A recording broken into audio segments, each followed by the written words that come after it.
I've killed them in every way there is except poison. There's been strangulations, there's been knifings, there's been shootings, there's been hit and runs. Out of curiosity, Henry Lucas you killed. Hard to believe, but 350. Em 1983, ele dominou as manchetes como o serial killer mais prolífico da história norte-americana. O pior dos piores.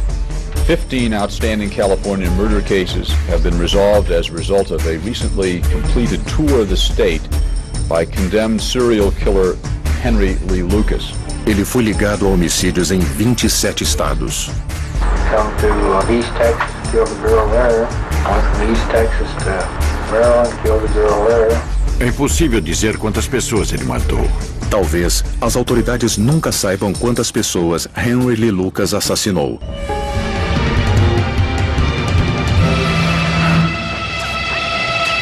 Serial Killers.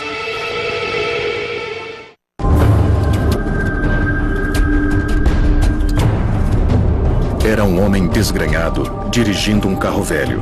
Se alguém o tivesse visto naquele dia em 1982, teria reparado na passageira que ele levava no carro, uma mulher idosa sentada ao seu lado. Mas nada indicava se eram parentes, amigos ou inimigos. Ele disse que sentiu vontade de matá-la e fazer sexo. Então virou à esquerda e atravessou a ferrovia. Do outro lado pegou uma faca entre os assentos e a golpeou. Ele achou que jamais seria pego. Afinal, não era seu primeiro assassinato. Muito pelo contrário. Ele começou apenas estrangulando e esfaqueando. E apenas mulheres sozinhas. Depois, ele começou sua maratona para bater o recorde mundial. Para o patrulheiro do Texas, Phil Ryan, tudo começou como mais um caso de pessoa desaparecida. Em 1982, ele foi chamado para investigar o desaparecimento de uma mulher em Stony Brook, uma cidade pequena no norte do Texas. Kate Rich, de 80 anos, estava com a saúde debilitada, mas totalmente lúcida. Ela foi criada em Oklahoma, viúva, e se mudou para Stony Brook. Ela tinha... Bom, era uma casa bem modesta, podemos dizer que era pobre. Ela não era o tipo de pessoa que se mudaria sem avisar ninguém. Eles gostavam muito dela. Quando ela desapareceu, ficamos preocupados quase imediatamente. Suspeitamos que poderia ter acontecido um crime. Fizemos as buscas normais. Procuramos sinais de covas. E fizemos a vitimologia, investigamos se alguém tinha problemas com ela e quem tinha acesso a ela. Quando terminamos a peneira, sobrou apenas o Henry. As suspeitas recaíram sobre Henry Lee Lucas, um ex-presidiário de quase 50 anos. Um dos filhos de Kate havia mandado Henry a Stony Brook para reformar a casa da mãe, e foi lá que ele se hospedou. Henry também levou sua namorada, Beck Powell, de apenas 15 anos. Kate parecia feliz com o arranjo, mas seus outros filhos não confiavam em Henry. Eram uns aproveitadores. Usavam da conta dela no mercado, compravam cigarros e eles não estavam fazendo o que deviam fazer, que era reformar a casa. Quando os filhos de Rich o expulsaram, ele e Beck foram abrigados por uma comunidade religiosa local chamada Casa da Oração. Lá, ocuparam um galinheiro abandonado. He was a quiet guy and he's pleasant to be around. And every time I as much as mentioned doing it, that I need to do something, he would jump and do it. Mas eles não perderam contato com Kate Rich. Certo dia, ele disse a um dos membros da Casa da Oração que ia passar na casa de Kate e ver se ela queria uma carona até a igreja. E ninguém a viu depois disso. Ele foi a primeira pessoa que procuramos. Na busca por Kate Rich, a polícia não encontrou nada além de sua bolsa. Ela havia sido jogada de uma ponte entre sua casa e a de Henry. Meses se passaram. A temporada de caça começou e acabou. Ninguém encontrou nenhum corpo. Ele estava bem coberto, escondido, enterrado. Kate não era a única mulher desaparecida em Stony Brook, no Texas. Os investigadores descobriram que a namorada de Henry, Beck, também havia sumido misteriosamente há cerca de um mês. Kate tratava Beck como uma filha e sabia que a jovem queria voltar para a Flórida.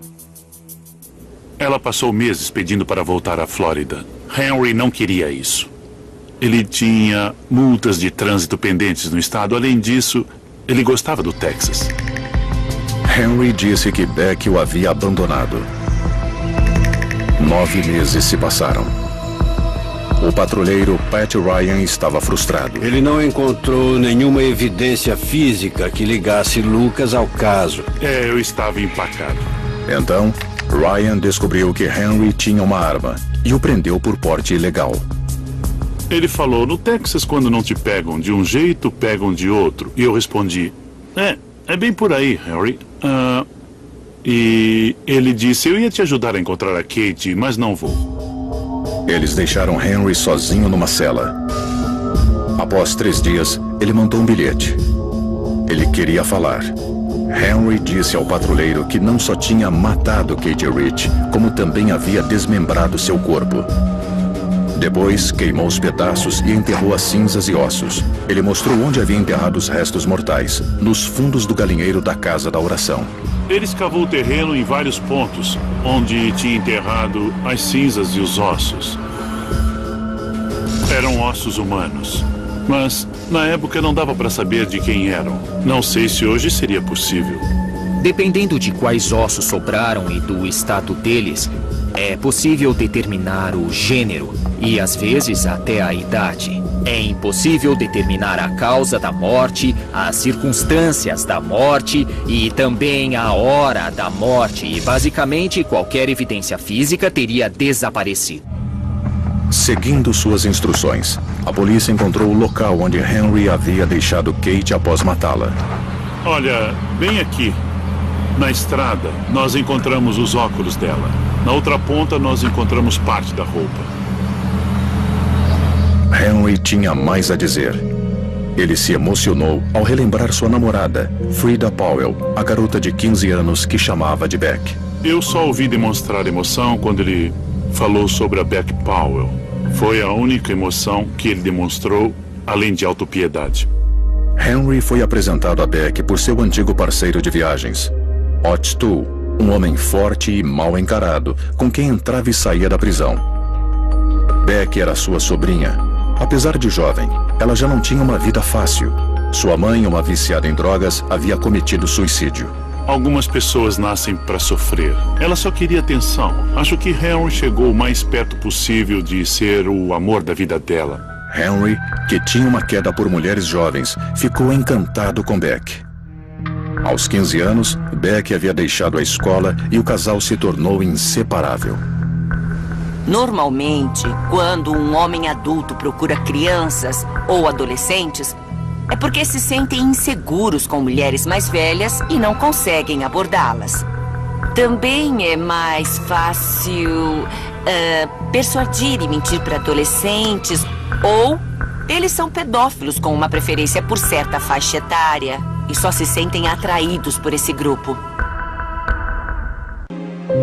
Na Casa da Oração, Beck entrou em desespero. Num livro de matemática, ela escreveu: Deus amado, por favor, me ajude. Eu fugi de casa. E completou: não deixe que os homens se acostumem comigo ou se apeguem. Ela disse ao Henry que ia voltar para a Flórida.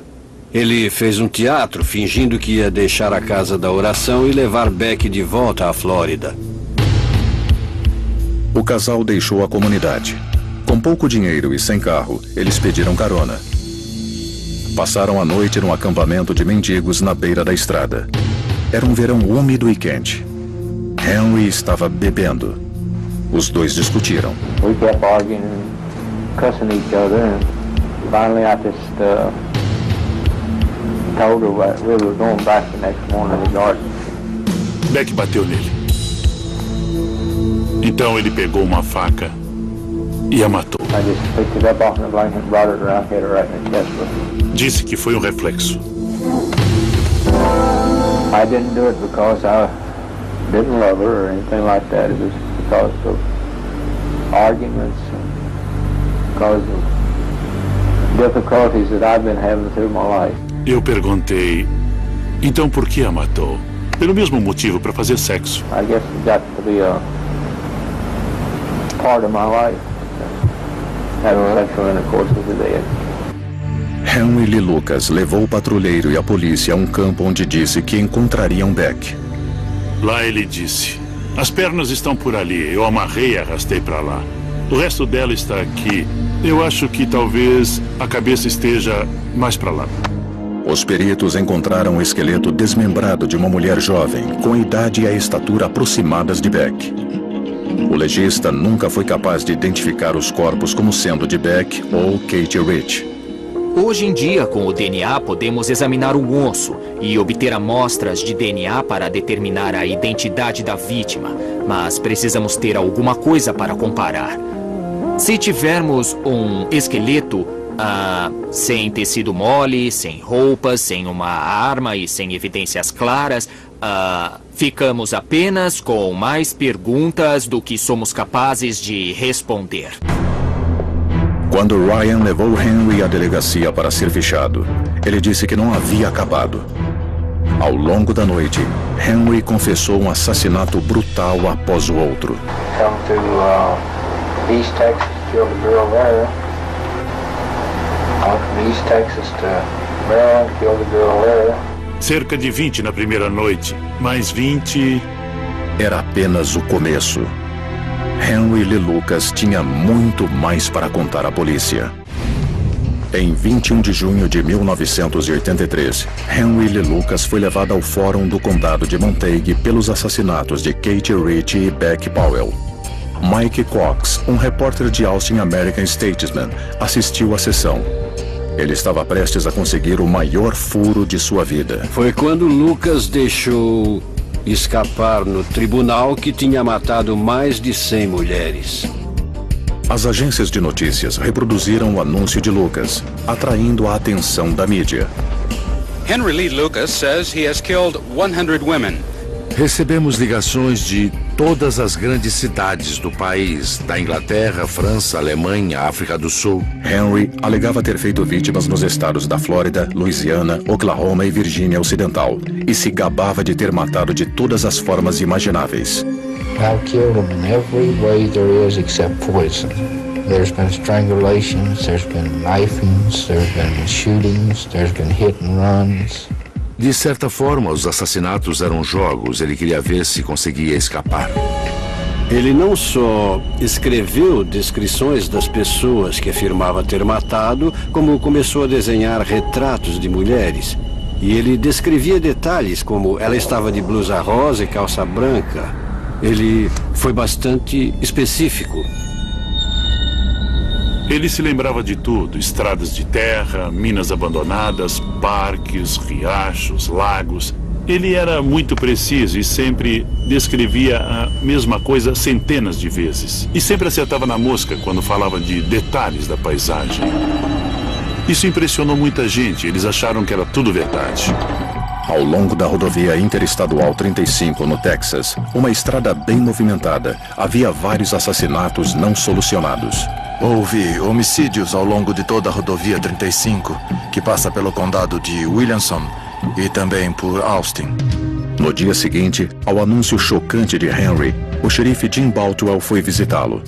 Baltwell perguntou sobre o homicídio não solucionado de uma jovem ao longo da rodovia. Foi meio sinistro, porque o corpo foi encontrado na tarde do dia 31 de outubro, no Dia das Bruxas de 1979. Ela foi encontrada no esgoto. Um motorista viu o corpo. E ela estava nua, com exceção de um par de meias laranja. Por isso, era o caso das meias laranjas. Ela nunca foi identificada. Não sabíamos quem era, nem de onde tinha vindo. A vítima havia sido estrangulada.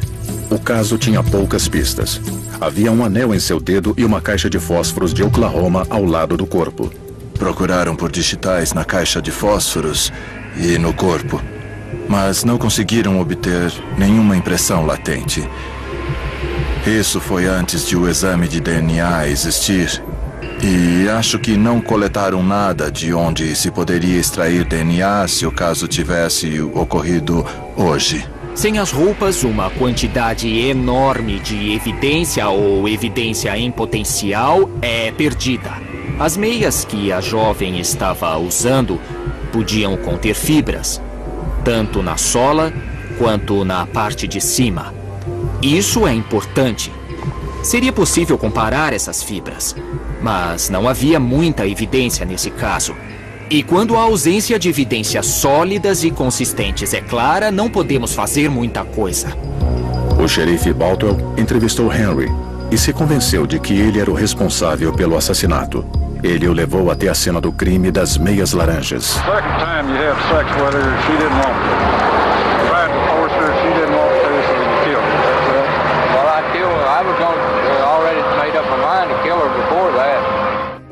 Henry já havia recebido 2 sentenças de prisão perpétua pelos assassinatos da senhora Kate Rich e de Becky Powell, mas este caso era diferente. Ele foi acusado de estupro e assassinato, o que, no Texas, é um crime capital. Em outras palavras, Henry poderia ser condenado à morte. A promotoria pediu que o Dr. Richard Coons examinasse Henry para determinar se ele estava mentalmente apto a ser julgado. Ele me disse, eu não gosto de sexo vivo, gosto de sexo morto. I took her panties and her bra off and I had sexual intercourse.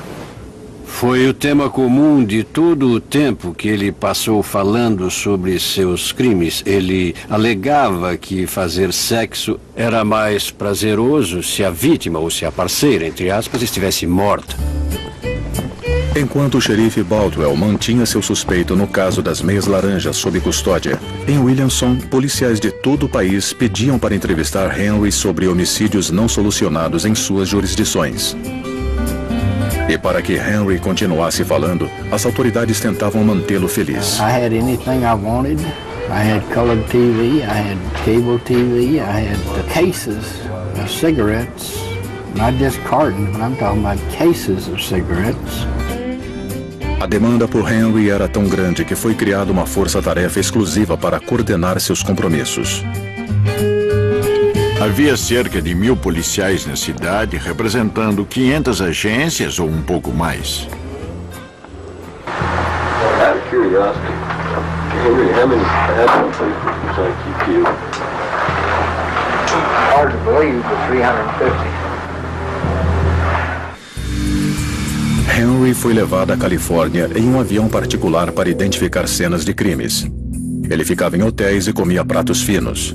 Mas Bob Prince, o líder da força-tarefa, diz que os patrulheiros fizeram o possível para assegurar a credibilidade das confissões. Nós orientamos a condução das entrevistas, falamos o que fazer, o que não fazer, principalmente o que não fazer. Não lhe dê informações, não lhe mostre fotos. Não sei mais o que podíamos ter feito para garantir a credibilidade. No entanto, os detetives estavam sob pressão para solucionar inúmeros casos que haviam sido arquivados por falta de evidência. Enquanto isso, famílias em todo o país aguardavam ansiosamente para descobrir se Lucas era o nome e o rosto por trás da morte de seus entes queridos. A filha de Joyce, Bob Lemon, Deborah Williamson, foi morta nos arredores de Lubbock, no Texas, em 1975. Ela saiu de casa e foi atacada na porta assim que saiu. Foi arrastada até o carro e esfaqueada 19 vezes. Após anos procurando pelo assassino, seus pais receberam uma ligação. Disseram que Henry Lee Lucas tinha confessado esse crime. Ficamos felizes, exultantes. Finalmente aquele pesadelo podia acabar. Histórias, como a dos Lemons, levaram o FBI a colocar Henry no topo de sua mais nova categoria criminal no início dos anos 1980, os Serial Killers.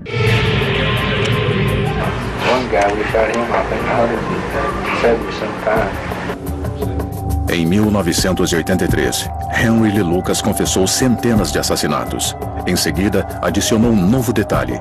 Disse aos investigadores que tinha um parceiro, seu velho amigo Otis Toole.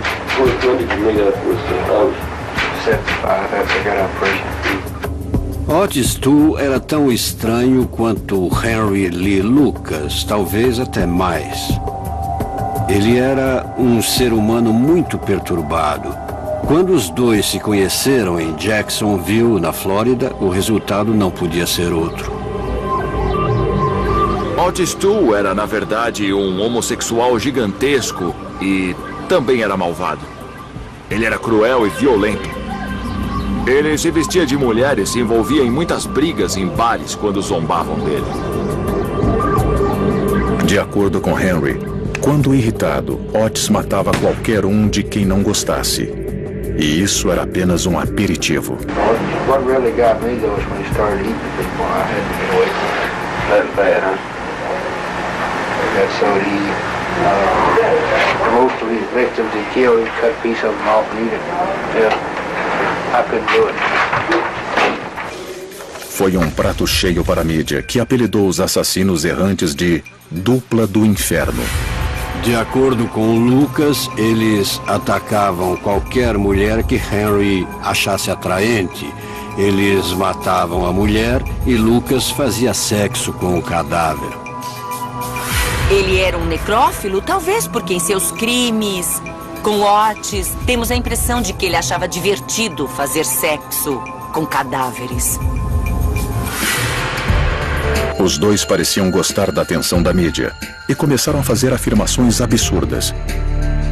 Eles teriam matado Jimmy Hoffa, teriam fornecido o veneno usado por Jim Jones no suicídio coletivo de Jonestown. Alegaram que Otis Toole havia sequestrado e matado o filho de John Walsh, Adam, na Flórida. Era um festival de horrores e a mídia e o público pareciam querer mais. Henry foi a pessoa mais eficiente do sistema de justiça criminal americano em muitos anos, porque estava resolvendo dezenas de crimes. Nem todos acreditavam em Henry. Seus advogados estavam convencidos de que ele era inocente no caso das meias laranjas. De acordo com a promotoria, ele tinha sequestrado aquela mulher em Oklahoma, na rodovia 40, matado no Texas, descartado o corpo ao norte de Georgetown e dirigiu como um louco até Jacksonville, na Flórida. É uma distância de quase 2.000 quilômetros. Eu fui até Jacksonville, na Flórida. Localizei o atendente que descontou um cheque para o Henry por volta das 6 da tarde de 1º de novembro, um dia depois de encontrarem a vítima no condado de Williamson, no Texas. O repórter Hugh Ainsworth também estava investigando o caso. Ele descobriu que Lucas compareceu ao trabalho na Flórida no dia seguinte ao assassinato no Texas. Não faz muito sentido dirigir 1.900, 2.000 quilômetros a uma velocidade média de 110 quilômetros por hora para matar alguém que ele nem conhecia e nem sabia que ia estar lá. Ora, não é bem assim. Mas os patrulheiros do Texas alegavam que os registros de trabalho eram falsos e Henry confirmou. Era sua palavra contra de seus próprios advogados. Acho que ele percebeu que nós íamos apresentá-lo como mentiroso, uma fraude. Pela primeira vez na vida, ele era alguém. E, de repente, ele perderia todas as regalias. I am hereby advising you not to make any statement whatsoever. I've got to make a statement. Com base em sua confissão, Henry Lee Lucas foi condenado por homicídio e agressão sexual no caso das meias laranjas e sentenciado à morte. Mas ele não foi transferido. Por 18 meses, ele ficou na cadeia de Williamson, ajudando a polícia em seus casos. Eles mostravam fotografias, mostravam fotos de cenas de crimes e mostravam relatórios. E Henry tinha informações sobre os casos, então muitos policiais foram convencidos de que ele era o culpado. Logo no início, o patrulheiro Phil Ryan, o homem que havia prendido Henry Lee Lucas, testou seu suspeito com casos fictícios. Quase todos os dias, quando eu entrevistava para agentes de outras cidades, eu inventava um caso. Eu o colocava no meio. Eu dizia, e quanto a este? E sim, acho que esse foi em tal dia. Às vezes ele dizia não, mas quase sempre ele mordia a minha isca. Mas para os homens que investigaram o passado de Henry, não era difícil acreditar que ele era um serial killer. Ele parecia ter sido criado para isso. Henry Lee Lucas nasceu em 1936 numa família pobre dos Montes Apalaches. Ele cresceu neste barraco, na encosta de Coal Bank Hollow, em Blacksburg, na Virgínia. Eram muito pobres. Aomi Sage é a sobrinha de Henry Lee Lucas. Ela se lembra da mãe de Henry, Viola, uma mulher das montanhas descendente de índios. Ela tinha no mínimo 50 ou 51 anos quando teve o Henry. Ela destilava sua própria aguardente, carregava uma espingarda e tinha o pavio curto. A mãe dele o obrigava a usar vestidos e fazer outras coisas humilhantes. A mãe dele era prostituta e recebia clientes na frente dele. Henry teve uma criação horrível. Perto dele, ninguém lidava com o sexo de uma forma normal. Sua mãe o mandava assistir ou permitia que ele assistisse. Aquilo era uma coisa doentia. A aparência estranha de Henry também remetia à sua infância terrível, quando seu irmão, Andrew, destruiu um de seus olhos. Henry e Andrew estavam no quintal brincando. O Andrew tinha uma faca. E parece que, durante a brincadeira, o Andrew se irritou com o Henry e bateu nele com a faca. O olho infeccionou e foi substituído por um de vidro. Ele tinha um olho ruim que não acompanhava o outro. Ele deixava os outros desconfortáveis. Era óbvio que havia alguma coisa errada com ele. Henry passou a adolescência num reformatório. Quando adulto, foi preso várias vezes por roubo. Ele estava livre, morando com a irmã no Michigan, em janeiro de 1960, quando entrou numa briga com a própria mãe e a esfaqueou no pescoço. Ela morreu de ataque cardíaco. Henry voltou à prisão. Ele admitia ter matado a mãe e negava logo em seguida. Depois dizia que foi um acidente e assim por diante, mas ele a odiava. Depois, Lucas foi preso ao tentar sequestrar 2 garotas. Eu acho que foi um caso crucial em seu histórico. Ele foi condenado por isso. E acho que foi uma amostra de sua propensão a atacar mulheres nas ruas. Em 1985, Henry havia sido condenado por um homicídio e se declarado culpado por mais 9. Centenas de casos em todo o país haviam sido concluídos graças às suas confissões atribuídos a Henry ou a dupla do inferno, Henry e Otis Toole. Mas as dúvidas cresciam, e logo elas também se tornariam notícias. Em 1983 e 1984, Henry Lee Lucas confessou centenas de assassinatos em todo o país. Quando não assumia a culpa, apontava seu parceiro, Otis Toole. Acho que o Henry queria ser conhecido e as pessoas que lidavam com ele queriam que ele fosse conhecido como o maior assassino da história criminal dos Estados Unidos e talvez da história criminal de todo o mundo.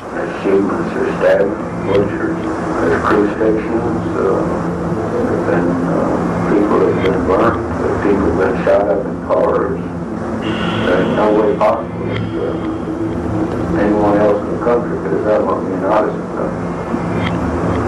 Like you indicated, you had strangled some too. We strangled them by hand, we strangled them by rope, we strangled them by telephone cord, we stabbed them while we were strangling them, everything else. Mas a maioria dos relatos de Henry e Otis não combinava com os detalhes dos crimes que confessavam. E a dupla também entrava em contradição. E pessoas como Jim Mattox, o procurador-geral do Texas, começaram a perceber isso na primavera de 1984. Como um profissional do combate ao crime, eu comecei a suspeitar de que ele não estava falando a verdade e também que a polícia estava só fechando casos em vez de solucionar homicídios. Homicídios verdadeiros. Era isso. Vic Feazell, o jovem promotor distrital do condado de McLennan, ligou para Mattox do seu escritório em Waco pedindo ajuda. Ele estava investigando 3 assassinatos. Os patrulheiros do Texas o estavam pressionando, dizendo que Henry Lee Lucas havia confessado todos eles. Era só uma questão de indiciá-lo. Eu não conseguia entender como Henry Lucas podia ter passado pelo condado de McLennan e matado aquelas 3 pessoas sem que nós soubéssemos. Ninguém o tinha visto lá e não tínhamos nenhuma informação sobre aqueles casos. Feazell incumbiu o investigador de descobrir a localização de Lucas em datas chaves. Conseguimos a ficha odontológica de Henry Lucas, de quando ele extraiu alguns dentes. Isso invalidou algumas confissões. Encontramos registros de que Henry Lucas tinha retirado vales alimentação quando estava em Jacksonville, na Flórida. Cada vez que ele retirava esses vales, era um homicídio a menos em outro lugar. Cada vez que conseguíamos provar a localização dele numa data, era um homicídio a menos. Depois de um tempo, não era preciso ser um gênio para descobrir que alguma coisa estava errada. Fezel transmitiu sua preocupação ao procurador-geral Jim Maddox. Basicamente, ele disse que Lucas estava se dedicando a confessar crimes que ele não tinha cometido. Maddox e Fezel decidiram convocar um júri de acusação em Waco para descobrir o que estava vendo. Quando Henry foi transferido para Waco, Maddox foi visitá-lo. Eu disse a ele: Henry, nós sabemos que é impossível você ter cometido alguns desses crimes que você confessou. Henry deu um grande sorriso e disse: eu estava imaginando quanto tempo ia levar até alguém descobrir. Dali em diante, ele contou como as coisas aconteceram. Basicamente, ele começou a explicar como tinha fechado aqueles casos e como ele tinha enganado tantos oficiais de várias agências. Estava orgulhoso de si mesmo. Ele me disse várias vezes, sabe? Por alguns momentos eu fui mais famoso do que o Elvis. Ele disse, se continuassem me ouvindo, eu teria confessado mais homicídios do que... Como é o nome dele? Hitler, é isso mesmo, Hitler. Teria matado mais do que o Hitler. I would say maybe I shot her, you know. And they said, no, that's not right, you know. Well, I know it has to be something else. So I would say, well, maybe I strangled her. And that wouldn't be right. So they said, well, no, that ain't right, you know. I said, well, maybe I stabbed her. And they said, oh, yeah, that's right now. That's right. Dos meus colegas, que fez uma longa entrevista com Harry, disse que, embora ele não fosse culto, era a pessoa mais sagaz que ele já tinha visto. E uma das coisas que Henry Lee Lucas sabia fazer muito bem era interpretar a linguagem corporal e fazer com que os policiais lhe contassem coisas. Ele era um mestre em pegar pequenas informações e fazer a reconstrução do caso a partir delas, mesmo que ele não fosse o culpado. Com as mentiras de Henry sendo reveladas, as famílias das vítimas encaravam as possibilidades de os casos de seus entes não terem sido solucionados. Joyce Lemons lutou para reabrir o caso de sua filha após descobrir que a confissão de Henry não combinava com os fatos do caso. Absolutamente nada em sua confissão era verdade. Ele disse que tinha entrado por uma porta corrediça. Era impossível, porque havia uma cristaleira na frente dela. E que a tinha perseguido pela casa, mas não havia nada fora do lugar. Joyce gastou $100 mil para obter registros que documentavam a localização de Henry ao longo de 10 anos. Não encontrei provas de que Henry já tinha matado alguém. O procurador-geral Maddox e seus colegas colocaram todas estas informações num documento bombástico chamado Relatório Lucas, divulgado ao público. Ressaltaram que não havia evidências físicas ligando Henry aos crimes. E, exceto pelos casos de Kate Rich e Beck Powell, ele nunca havia levado investigadores à descoberta de novas ossadas. Ele devia ser capaz de levar a polícia a uma cova, a uma ossada ou a um local de cremação que eles ainda não tinham descoberto ou não tinham ligado a ele, mas ele nunca fez isso. Ele sempre ia a lugares que já tinham sido examinados, lugares de que já tinham informações. Ele nunca disse nada que já não tivessem descoberto. Foi um relatório contundente, porque ele não só dizia que as agências policiais tinham cometido um erro de julgamento, como também que alguns dos envolvidos na investigação tinham agido contra o interesse público, já que os reais assassinos estavam à solta. Quando o júri de acusação terminou, a força-tarefa foi desmembrada. Ele não tinha nenhuma credibilidade. Ele já havia admitido e ninguém mais quis falar com ele depois disso. Ott Stuhl, o suposto parceiro de Henry, acabou morrendo na prisão em 1996 devido a uma doença hepática. Ele estava em prisão perpétua por um crime que não tinha nada a ver com Henry. A turnê nacional de Henry Lee Lucas como um serial killer chegava ao fim. mas não a sua história. Os dias de glória de Henry Lee Lucas haviam chegado ao fim. Em 1985, ele foi mandado para o corredor da morte em Huntsville, no Texas. Ao longo da década seguinte, algumas das confissões de Henry foram descartadas, mas 214 casos continuam arquivados. A maioria deles jamais foi julgada, mas Henry ainda consta como autor dos crimes. Ninguém sabe quantos, de fato, pertencem a ele. Ou quantos assassinos continuam livres por causa das mentiras de Henry. Acreditamos no que queremos acreditar. Preferimos pensar que capturamos o bicho-papão e que um homem é responsável por 600 assassinatos, e não que há 600 indivíduos, cada um responsável por um assassinato. Vic Feazell trocou a promotoria pela defesa de Henry Lee Lucas com o objetivo de indeferir a condenação no caso das meias laranjas, o que pôs Henry no corredor da morte. Ele também tentou provar a inocência de Henry em outros casos. Os fatos ainda são os fatos, a evidência ainda é evidência. E sabemos que ele não cometeu todos esses crimes. Na verdade, está bem claro que se ele matou alguém, foi só a mãe dele, Kate Ritchie e Beck Powell. Feazell teve dificuldade para inocentar Lucas porque alguns policiais do Texas tinham interesse em confirmar suas versões. Quando Feazell começou a tentar determinar se Lucas realmente era o autor de vários desses crimes, os patrulheiros receberam ordens para investigar Feazell e também para levantar tudo o que fosse possível sobre ele para manchar sua reputação. Eles achavam que ele queria desacreditar os patrulheiros.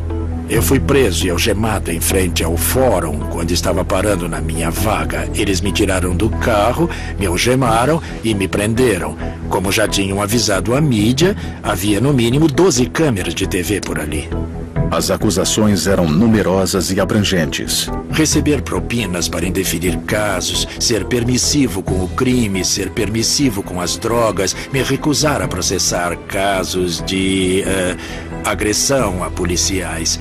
Tudo o que você imaginar foi ridículo, porque nada era verdade, nada. Então ele foi julgado, e eu fui testemunha a favor dele. Feazell foi considerado inocente. Depois ele usou o vídeo de sua prisão ao processar uma estação de TV local por calúnia. O júri concluiu que a emissora havia feito uma série de matérias mentirosas contra ele.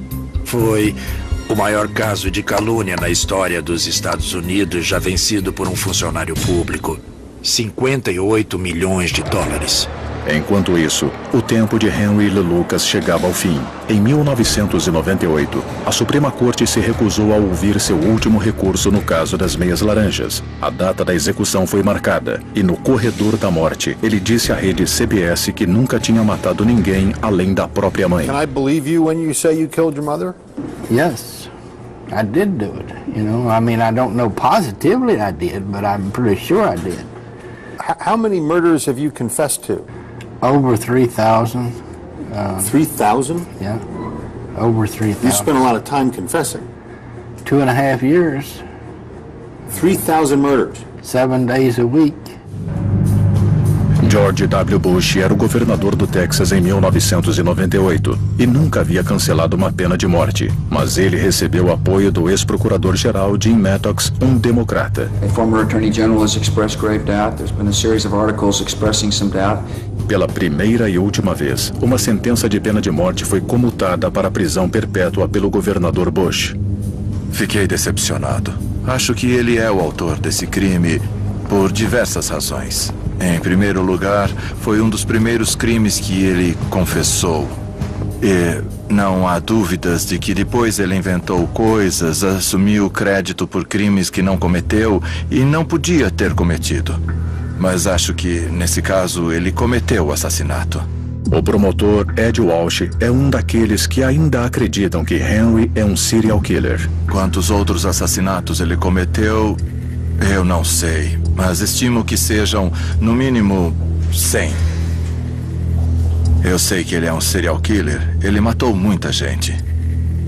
Eu só acho que alguém que mata a própria mãe e as outras mulheres que sabemos que ele matou é capaz de matar outras pessoas. Estou convencido de que Lucas é responsável por muitos cadáveres. Com a ciência moderna, talvez seja possível reabrir muitos dos casos arquivados de Henry e descobrir se ele realmente foi o assassino. Crimes como os que Henry Lee Lucas confessou poderiam ser resolvidos com facilidade se usássemos a tecnologia moderna. Se a evidência continuasse intacta até hoje, podemos testá-la, porque o DNA não deixa dúvidas. Temos o DNA de Henry Lee Lucas e podemos fazer a comparação. Depois de Henry Lee Lucas, houve uma explosão de confissões falsas. No fim dos anos 80 e começo dos 90, diversos serial killers começaram a aumentar seu total de vítimas de uma dúzia para várias centenas. Sem nenhuma prova. Foi um tipo de fenômeno, uma onda de confissões falsas. So we're proud to announce the arrest of what many would deem a serial murderer. Uma onda que nesta era de culto às celebridades continua até hoje. Robert Charles Brown, há alguns anos, disse que tinha matado 49 vítimas em diversos estados. Não é uma coincidência, é uma vítima a mais do que Ridgway, que detém o recorde americano. Gary Ridgway é o homem conhecido como o assassino de Green River, que fez pelo menos 48 vítimas na região de Seattle. 48 é o recorde, então vou adicionar mais um e dizer 49. Agora sou o maior serial killer dos Estados Unidos. No fim, não conseguiram confirmar as afirmações dele. Ainda bem. Fico feliz em ver que há pessoas em outros estados que continuam céticas e sabem que este fenômeno ainda existe. Ainda assim, a reputação cuidadosamente construída por Henry Lee Lucas como o maior serial killer da história perdura até os dias de hoje. Não há dúvidas de que Henry Lee Lucas matou algumas pessoas. Quantas? Não sabemos ao certo. E acho que nunca vamos saber. Eu estou mais inclinada a achar que o número de vítimas é relativamente pequeno. Sem dúvida não foram 360 pessoas. Mas ele matou 11, matou 3, matou 20. Acho que nunca teremos a resposta para essa pergunta. Ele sentiu remorso pelas mortes? Nem um pouco. Ele gostou? Sim, gostou. Então, ele tem a mentalidade de um serial killer? Sem dúvida. O patrulheiro Phil Ryan não ficou surpreso com o rumo que as coisas tomaram. Quando investigou o primeiro lote de crimes admitido por Henry após ter confessado matar Beck, ele não encontrou evidências de nenhum deles. Na maioria dos casos, tudo havia sido inventado pela imaginação doentia e cruel de Henry. Eu queria ter falado com Henry. Eu tentei por muitos meses, ao longo da investigação, e depois disso entrar em contato com ele. E acho que antes de ele se tornar arrogante e famoso e de começar a achar que era alguém, eu estava chegando perto da verdade. Eu acho que ninguém chegou perto da verdade. Henry Lee Lucas morreu na prisão de insuficiência cardíaca, poucos meses após ter sua pena de morte comutada pelo governador George W. Bush. Versão brasileira Vox Mundi.